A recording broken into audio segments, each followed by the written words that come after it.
স্বাভাবিকভাবে মনে করছে যে হয়তোবা এখন খালে তো একটু জোয়ার ভাটা আছে, বা কারো নৌকা বাধা ছিল সেটা ছুটে আসছে আর কি, এরকম ভাবে চিন্তা করছে তারা। ওইভাবে কিছু নেয় নাই। তো নৌকাটা এমন ছিল যে ওই নৌকার ভিতরে একটু একটু পানিও ছিল। তো তারা একটু ভয় পেয়ে যায়। তো তার যে স্বামী ছিল সেটা একটু চিন্তা করলো যে যদি সে একা যায় তাহলে হয়তো বা একটু ভালো হবে। কিন্তু এটা চিন্তা করে নাই যে সে একা যাবে, যাওয়ার পরে তার সাথে যদি কোনো দুর্ঘটনা ঘটে বা ঘটবে, এটা কোনো তার মাথায় আসে না। কেন আসবে?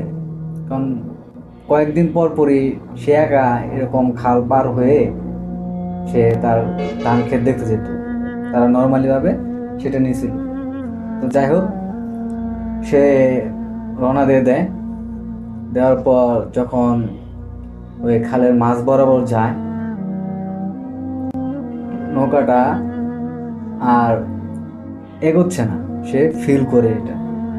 তো সে মনে করছে যে হয়তোবা নৌকাটা কিছু সাথে বেজে গেছে, এই জন্য আগাচ্ছে না। সে অনেক চারপাশে দেখে যে নৌকাটা কিসের সাথে আর কি বাইজা গেছে।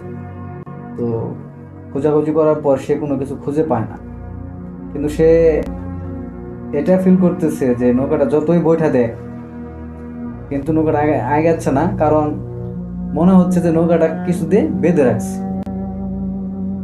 তো যাই হোক, যখনই সে মাঝ বরাবর আটকে যায়, পাড়ে যে দাঁড়িয়ে আছে তার মেয়ের জামাই, সে একটু একটু দেখতে পায়, কিন্তু সে বুঝতে পারে যে নৌকাটা আগাচ্ছে না। সে অনেক জোরে তার বাবাকে ডাক দেয় যে বাবা কি হয়েছে, কিন্তু তার বাবা কখনো একটু শুনতে পায় না।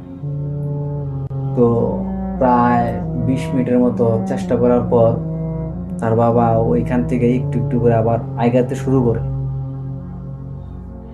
2 থেকে 3 মিনিট যখন আবার আগায় যায়, তখন হঠাৎ করে একটা ধমকা বাতাসের হাওয়া আসে।